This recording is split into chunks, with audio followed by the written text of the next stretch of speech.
Assalamu alaikum fazla YouTube kanalı abonachilari sağımızın aman mısın? Bugün 13. April senesiga göre Muzaffer Kasap'tan xulasa acayip bomba yangilik, bomba aksiya bo'lib turgan ijjanimizni surishtiraylarni qo'yib o'tamiz obunachilar. Xulasa trend ijjanimiz ina.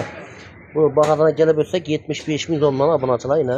Bundan keyin aqib qoladi deb ko'p odam savol berdi. Ina o'zi tutab pishib boshladi bu shuni. Endi tezkor aniqlab turish kerak obunachilar ina. Bu 250 faiz akmidi bu obunachilar ina. Kelaverasizlar. Xulasa trend ijjam bu ina. Ucu pişip ne ucu tutab başladı koyarlar. Akmaslıkına 250 faiz cevap. Bakasına gelip ötsek abonaçılar bakası 75 ming so'mdan. Şimdi bakası saptab. Hazır adresimizden gösterip ötemiz. Kulağa kalasa trend icamız 75 ming so'mdan kulağa kalasa.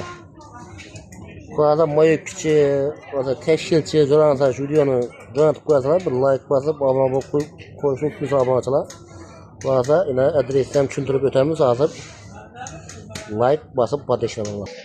Abonachilar adresdan tushuntirib o'tsak, yine birinchi mesda shu Muzaffer Kasapda yine shunga bog'lanadigan realni ko'rsatib qo'ydik. Yine go'shtdan qo'ysa sifat bo'ladi. To'liq ajoyib go'sht do'stlar. Go'shtdan qo'ysa 100 ming so'mdan. Keyin trend ijamiz yine trend ijamimiz 75 ming so'mdan obunachilar kelaverasizlar. Qo'ysa moyo kishi tashkilchi bo'lsa, shu yon jo'natib qo'ysa, yog'larni 50 ming 40 ming so'mdan beramiz. Keyin bu şaşlıklı kızgalları 3 kilo cansanlar 1 kiloya, 5 kilo cansanlar 2 kiloya gitti abonachilar. Yani tolka sifat diye yani. Göçlerimiz 100 ming so'mdan yani. Keyin korga suyaklarimiz var 75 ming so'mdan. Bağlarımız 80 ming so'mdan fazla dostlar. Kanalda yangi bo'lsanglar obuna qilib endi bu yerda trend ketdi, trend davom etadi. Tolka sifat ijam trend ijayna fazla ilerle.